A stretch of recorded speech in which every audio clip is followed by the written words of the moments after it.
नमस्कार,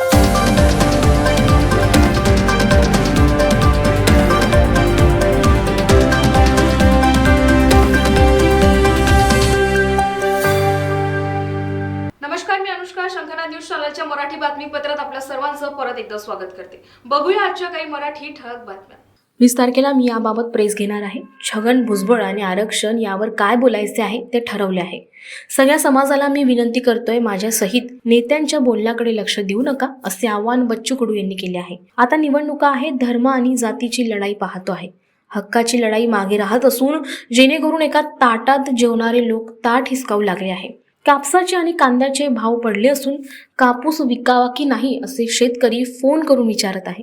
बांगलादेशाने बंदी केली असल्यामुळे संत्रा पडू नये याचा मी निषेध करतो. शेतमालाचे भाव पडले, दोन समाजात वाद होईल असं कधी बच्चू कडू बोलणार नाही, असंही त्यांनी म्हटलं. शंखनाद न्यूजसाठी ब्युरो रिपोर्ट. भारताचे माजी उपपंतप्रधान आणि आमचे ज्येष्ठ नेते मार्गदर्शक लालकृष्ण अडवाणी यांना भारतरत्न हा देशाचा सर्वोच्च नागरी सन्मान जाहीर होणे हा या कणखर व्यक्तिमत्वाचा यथार्थ सन्मान आहे असे सांगत या निर्णयाबद्दल उपमुख्यमंत्री देवेंद्र फडणवीस यांनी आपला आनंद व्यक्त केला आहे. लालकृष्ण अडवाणी यांनी लोहपुरुष या नात्याने एक कणखर गृहमंत्री म्हणून देशाची सेवा केली. विशेष करून राम जन्मभूमीच्या आंदोलनात त्यांची अत्यंत महत्त्वाची भूमिका राहिली आहे. सुमारे 6 शतके त्यांनी राजकारणात घालवली. एक निष्कलंक व्यक्तिमत्व तर ते आहेच, शिवाय राष्ट्रसेवेत त्यांची मोठी भूमिका राहिली आहे. राजकारणात अशा प्रकारचे चरित्र त्यांनी सांभाळले आणि विविध विषयांवर ते सातत्याने बोलत राहिले. त्यांना भारतरत्न ही उपाधी जाहीर झाल्याबद्दल मला व्यक्तिगत आनंद झाला आहे, असंही त्यांनी म्हटले. शंखनाद न्यूजसाठी ब्युरो रिपोर्ट. जानेवारी महिन्यात पाणी पुरवठा विभागाचा शेगावच्या श्यामाप्रसाद मुखर्जी सभागृहात एक लोकार्पण सोहळा होता. या सोहळ्यामध्ये जिल्ह्यातील अनेक आमदार, खासदार सोबतच तहसीलदार व जिल्हाधिकारी यांची उपस्थिती होती. हा कार्यक्रम नगर परिषदच्या पाणी पुरवठा विभागाचा असून या कार्यक्रमामध्ये शेगाव नगर परिषदेच्या मुख्य कार्यकारी अधिकारी जयश्री काटकर यांनी नगर परिषदचे सर्वच कर्मचारी नेले आणि नगर परिषदमध्ये एकही कर्मचारी उपस्थित नव्हते. यावेळी संपूर्ण नगर परिषदेच्या सर्वच विभागांना कुलूप लावण्यात आले होते. यावेळी नगर परिषदमध्ये अनेक लोक येऊन परत गेली. यावेळी त्यांचा हिरमोड होऊन त्यांनी नगर परिषदेबद्दल नाराजगी व्यक्त केली. जेव्हा की या कार्यक्रमामध्ये फक्त पाणी पुरवठा विभागाच्या कर्मचाऱ्यांची उपस्थिती असायला हवी होती. अशा या शासकीय कार्यक्रमामध्ये मुख्य कार्यकारी अधिकारी जयश्री काटकर यांना संपूर्ण कर्मचाऱ्यांना न्यायचे होते, तर त्यांनी एक नोटिफिकेशन किंवा एक बॅनर तरी नगर परिषदेमध्ये लावायचे होते की आज कमीत कमी अर्धा दिवस तरी नगर परिषदेमध्ये काम होणार नाही, कारण कर्मचाऱ्यांची अनुपस्थिती राहील. परंतु मुख्य कार्यकारी अधिकारी तेही विसरल्यात. म्हणून नगर परिषदेमध्ये येणाऱ्या बहुतेक लोकांच्या तोंडातून अजब राणीचा गजब कारभार हाच शब्द निघाला. चंद्रपूर महानगरपालिकेने महाराष्ट्र राज्य मागासवर्ग आयोगाच्या निर्देशानुसार मराठा समाज व खुल्या प्रवर्गातील सामाजिक व शैक्षणिक मागासलेपण तपासण्यासाठी हाती घेतलेले सर्वेक्षण हे 100% पूर्ण झाले आहे. या सर्वेक्षणादरम्यान 4,909 घरे बंद आढळली असून सुमारे 488 कुटुंबियांनी सर्वेक्षणास नकार दिला. त्यामुळे शहरात 93.27% कुटुंबियांची माहिती गोळा होऊ शकली. राज्य मागासवर्ग आयोगाच्या निर्देशाप्रमाणे चंद्रपूर शहरातील 23 फेब्रुवारी 2024 पासून मराठा व खुल्या प्रवर्गातील समाजाचे सर्वेक्षण सुरू करण्यात आले होते. हे सर्वेक्षण नुकतेच दिनांक 2 फेब्रुवारीला पूर्ण करण्यात आले आहे. चंद्रपूर शहरातील 80,951 कुटुंबियांचे सर्वेक्षण करण्यासाठी सुमारे 874 कर्मचारी कार्यरत होते.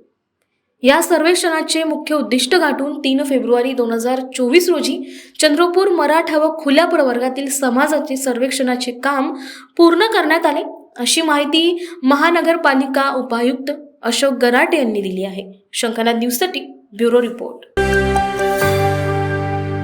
भारतीय जनता पार्टीतर्फे जिल्ह्यात 4 ते 11 फेब्रुवारी दरम्यान गाव चलो अभियान राबविले जात आहे. उपमुख्यमंत्री देवेंद्र फडणवीस, केंद्रीय परिवहन मंत्री नितीन गडकरी, भाजप प्रदेशाध्यक्ष चंद्रशेखर बावनकुळे यांच्यासह भाजपचे सर्व वरिष्ठ नेते, जिल्हा पदाधिकारी, आमदार व माजी आमदार यांना दिलेल्या एका गावात 1 दिवस मुक्कामी राहणार असल्याची माहिती भारतीय जनता पार्टीचे अध्यक्ष सुधाकर कोळे यांनी दिली. कार्यकर्ता हा सतत जनतेच्या संपर्कात असला पाहिजे, या दृष्टीने विविध अभियान भाजपतर्फे राबविण्यात येत आहे.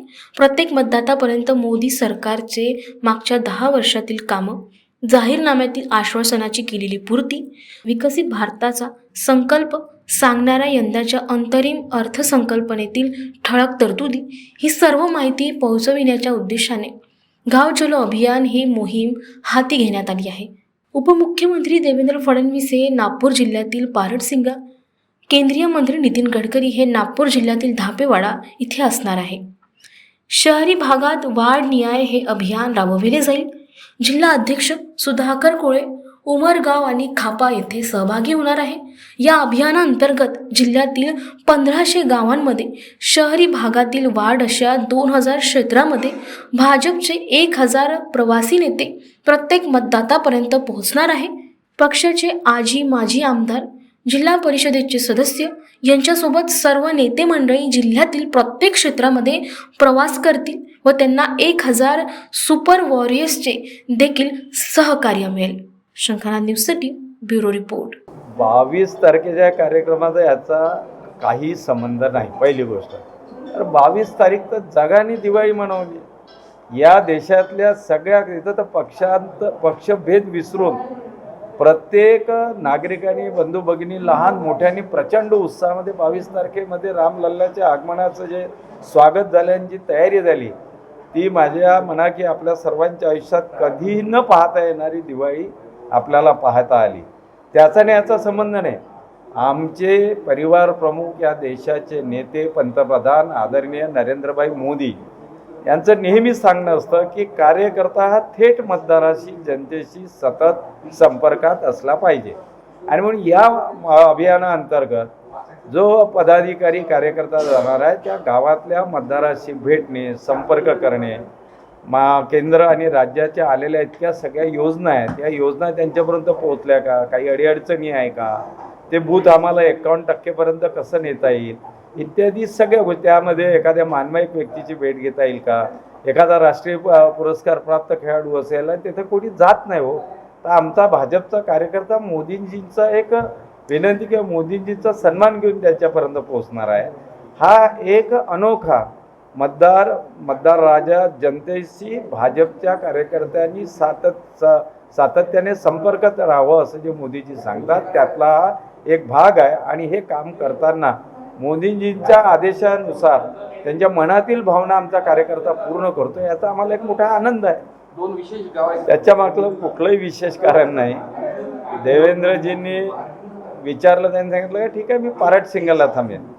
पारडसिंगा ही एक ग्रामपंचायत आम्ही 25 वर्षानंतर जिंकलो आहे. 25 वर्षानंतर आम्हाला आनंद झाला. देवेंद्रजींनी सांगितलं का अशा ग्रामपंचायतमध्ये मी 24 तास त्या ठिकाणी त्या गावात राहिलो पाहिजे, आणि म्हणून त्यांनी ते गाव निवडलं.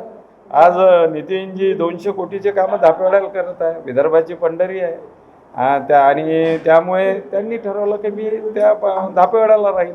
या निमित्तानं प्रत्येक कार्यकर्त्याला भेटता येईल, नियोजित याने जाणं आणि स्पेशली भाजपच्या गाव चलो अभियानाअंतर्गत गेल्यामुळे प्रत्येक सामान्य नागरिकाला नितीनजीशी भेट घेता येईल, सामान्य नागरिकाला देवेंद्रजीशी भेट घेता येईल, सामान्य नागरिकाला बावनकुळे साहेबांशी भेटता येईल. हा एक आनंद महोत्सव आहे. मंदिरापासून धर्म वेगळा करता येत नाही. तीर्थक्षेत्र आणि मंदिरे यांच्या प्राचीन परंपरा आहेत.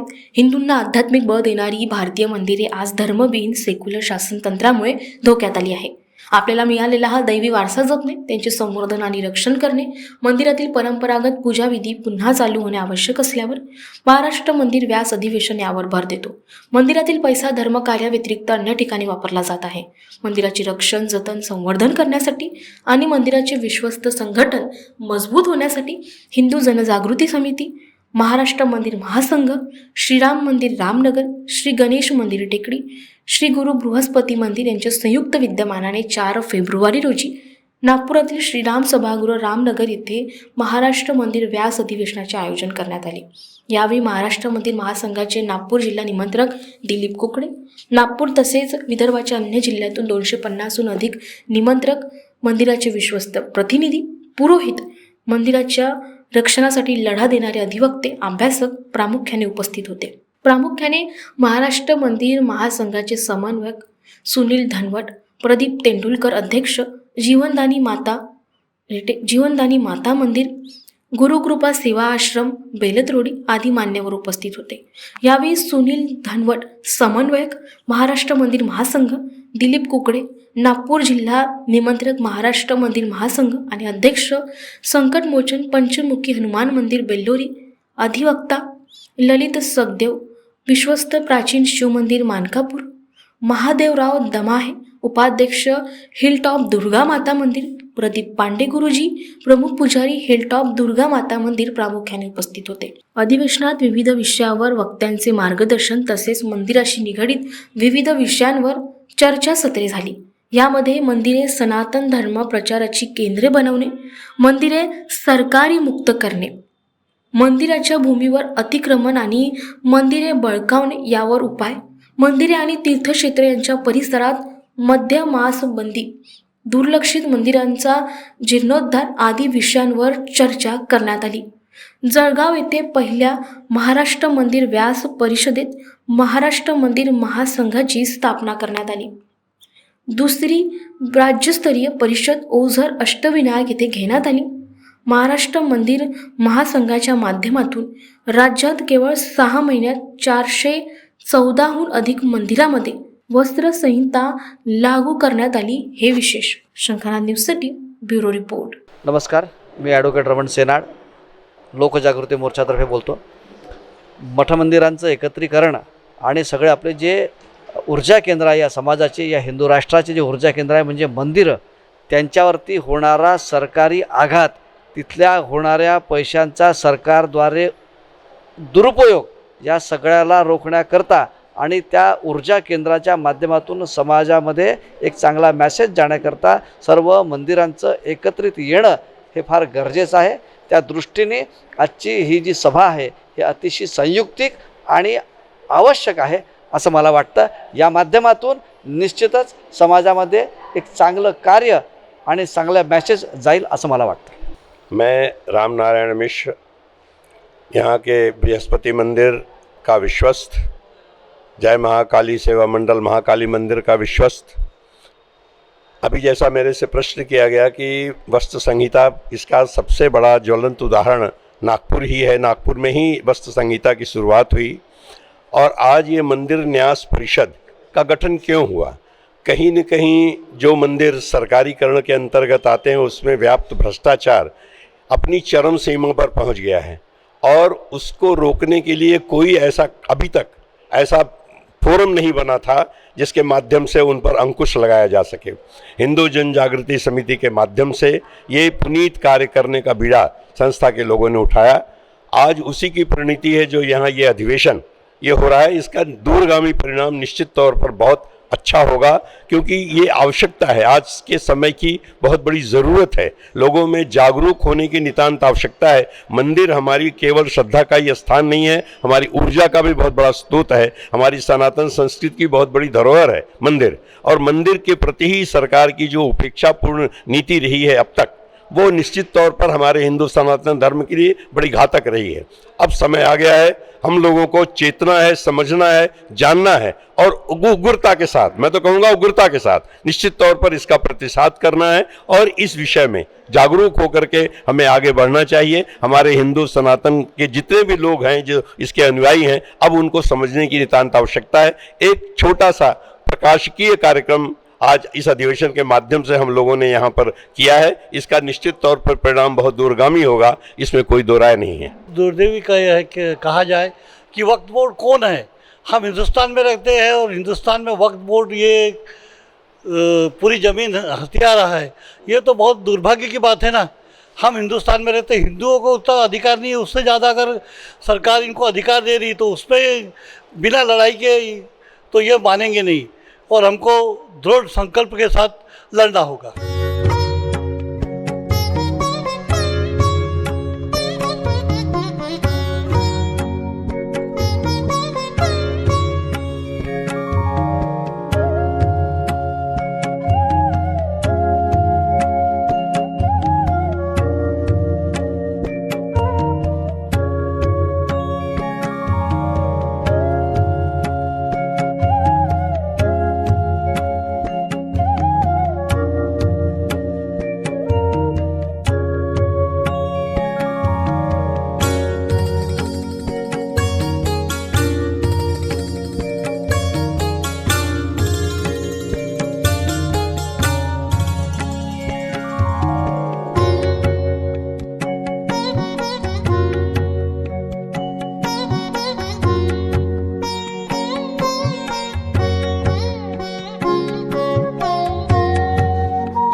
नमस्कार. 77 वर्षापासून आयुर्वेद सेवेत असलेली शिवशंकर आयुर्वेदिक एजन्सी अनुभवी वैद्य डॉक्टरांद्वारे जटिल किरण रोगांवर विशेषतः आयुर्वेदिक उपचार उपलब्ध आहे. सर्व नावाजलेल्या कंपन्यांची औषधं आणि सर्व प्रकारची जडीबुटी आणि रोगप्रतिकारक शक्ती वाढवण्यासाठी अनेक प्रकारची औषधं मिळवण्याचे एकमेव विश्वसनीय स्थान. आमच्या इथे सगळ्या प्रतिष्ठित कंपन्यांचे औषधी उपलब्ध आहे. मग वाट कोणाची बघताय? आत्ताच भेट द्या शिवशंकर आयुर्वेदिक क्लिनिक. आमचा पत्ता आहे योग कॉम्प्लेक्स डॉक्टर मंगला केतकर हॉस्पिटलच्या समोर, महाजन मार्केट जवळ, टेम्पल बाजार रोड, सीताबर्डी, नागपूर. संपर्क साधा 8605 24 50 80. Landline number 0712 25 67 74 7.